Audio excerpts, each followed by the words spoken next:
Hi y'all, welcome back. I'm Marissa. Go ahead, like and subscribe, and while you're down there, share this video as well. In today's video, I'm going to talk about all of my tattoos. I have, I believe, 6, as well as my half sleeve piece. Let's jump right on in.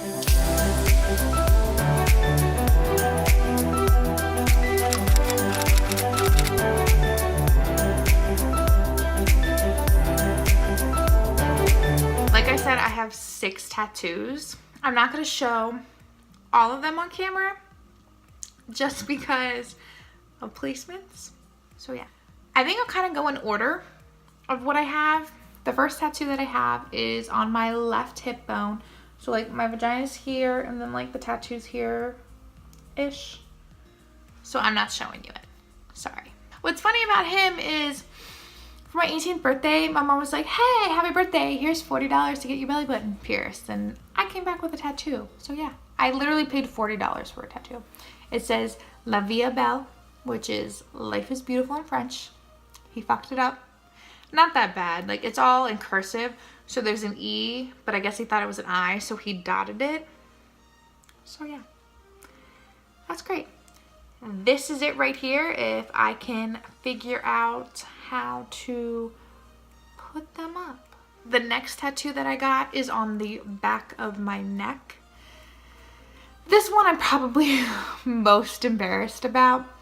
So the story behind him is I was binge watching Keeping Up with the Kardashians, and if anyone that's watching this has watched them, there was an episode where I believe it was either Kendall or Kylie wanted a very small script tattoo on the back of their neck.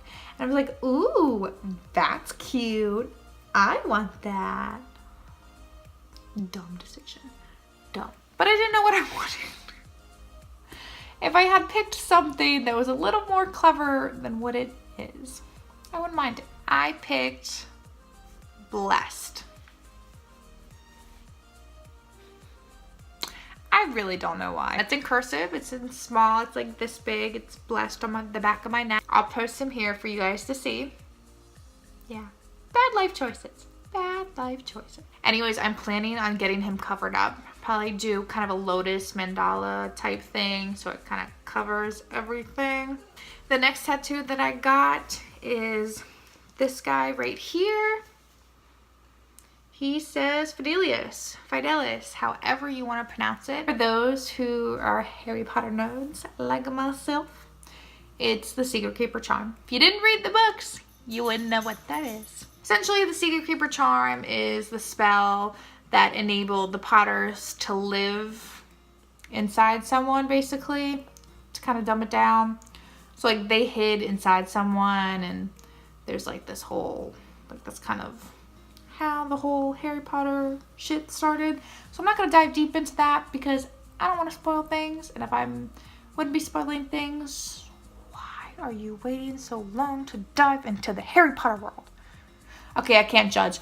I didn't start till I was like 19, 20, so I've got no room to talk. Next tattoo that I got was actually at a tattoo convention. In Morgantown, West Virginia, there was the Morgantown Tattoo Expo, and I was living in my sorority house at the time. And one of my sorority sisters was like, hey, there's an expo for tattoos. And I was like, what?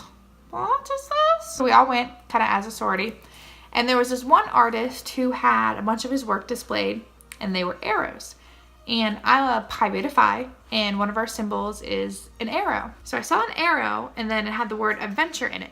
And at West Virginia University, WV adventure is like a big, like, weird concept thing that's kind of stapled onto WV. So I saw an arrow with adventure through it, and I was like, I want that.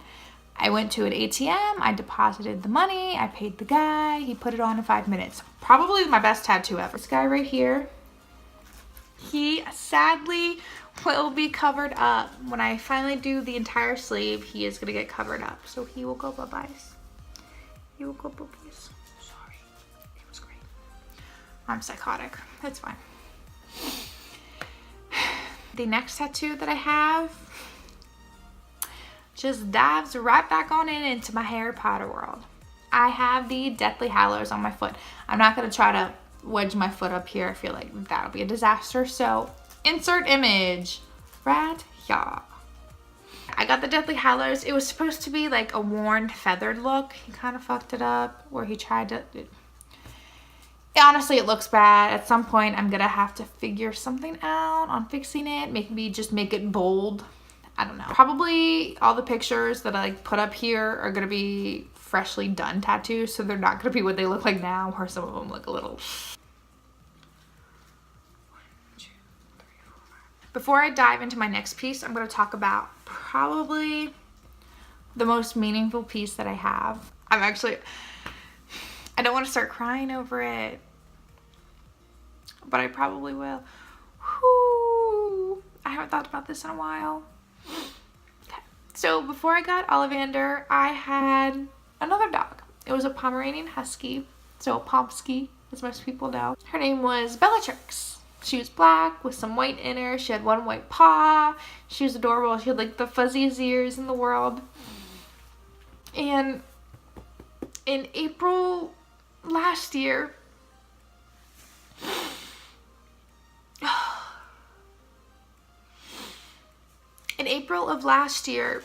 she was run over by a car.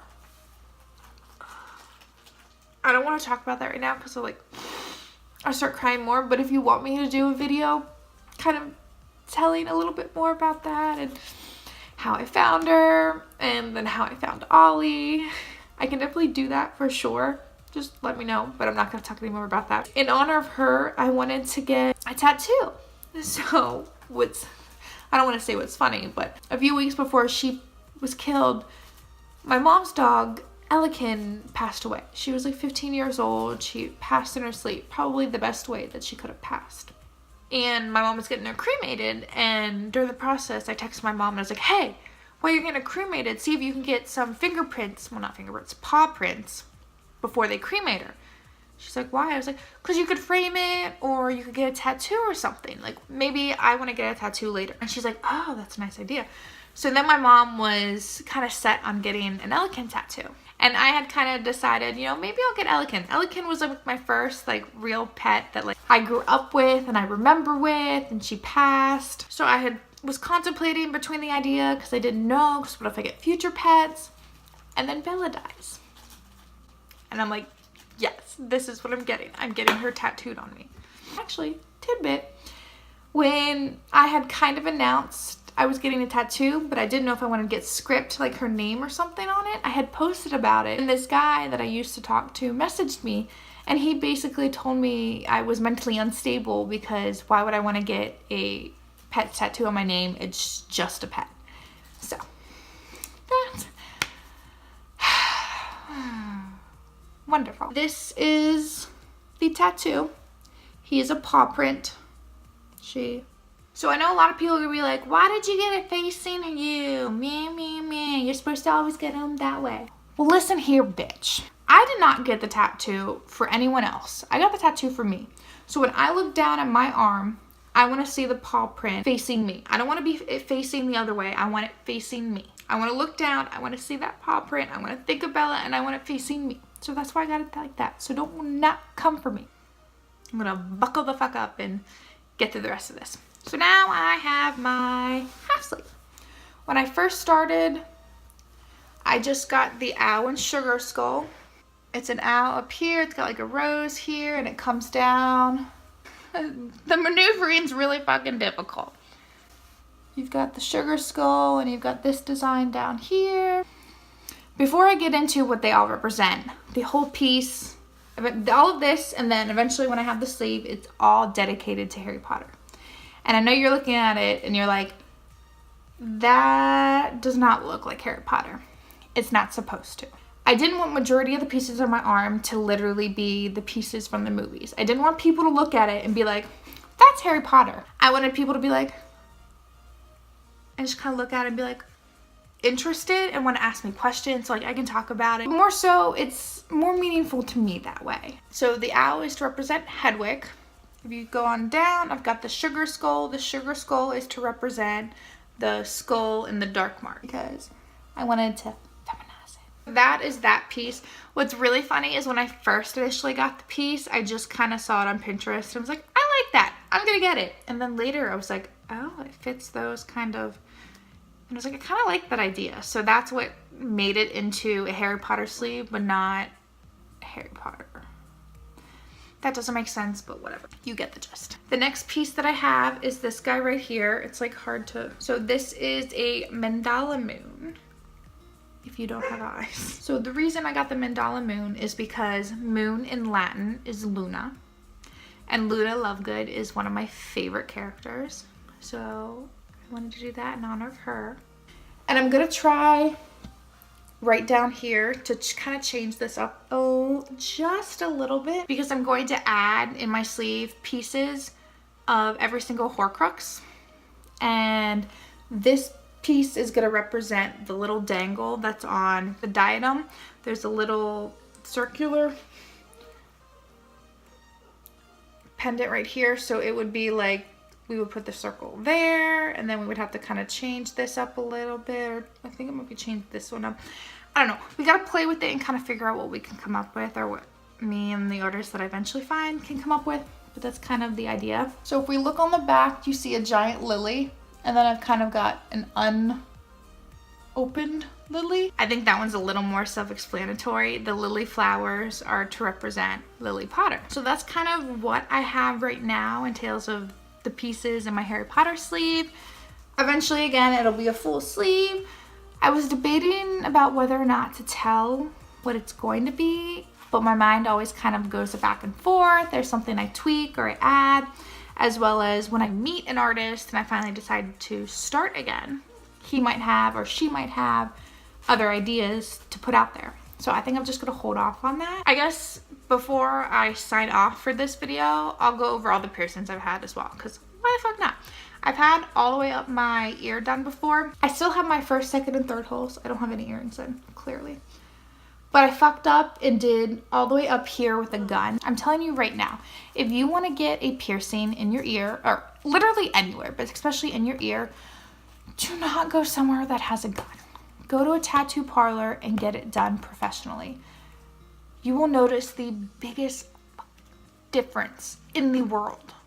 Because I can't tell you how many times I got the piercing done. I almost had my skin go over because the piercing type was not suitable for my skin and it was too small and my ear was eating it. Just don't do it. Don't. And then on this side, I had my first, second, and third holes done. I had middle right here. I still have my tragus done. I just need to get a new ring. And then I had my industrial. You can kind of see the indent there. But he got really, really infected, so I waited for that to heal and I took him out for a little bit and he actually ended up closing.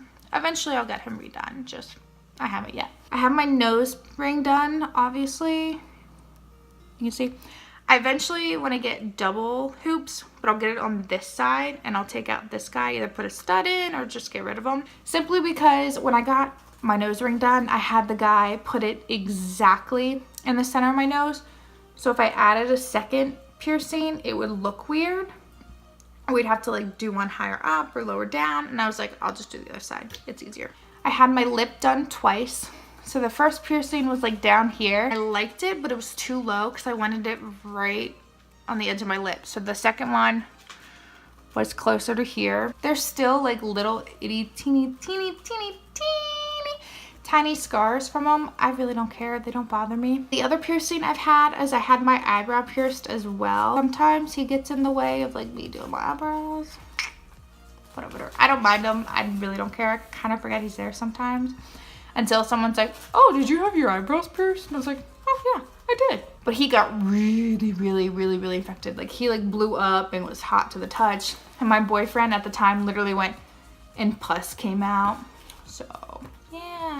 And then the other piercing that I've had is I had my septum done. So I got him done on my 22nd birthday. I was like, hey, I'm 22. Why the fuck not? So I went and I got it done. I liked it. Eventually I got to the horseshoe to where you could just barely see the kind of two balls sticking out. I have a dirty mind. And I liked him, but I took him out. I can't remember why. And then he closed up. That's why I'm like between the idea of getting my septum done again or getting 2 nose rings. So why don't you guys just let me know your thoughts down below. Should I do septum or double nose hoops? Well, I hope you guys enjoyed today's video. It was fun kind of talking about all of my tattoos and piercings, you know, the things that my dad absolutely hates and the things that my mom really doesn't like at all either. But I've always loved it. It's one of my favorite things in life. I will see you guys in my next video. Bye, y'all.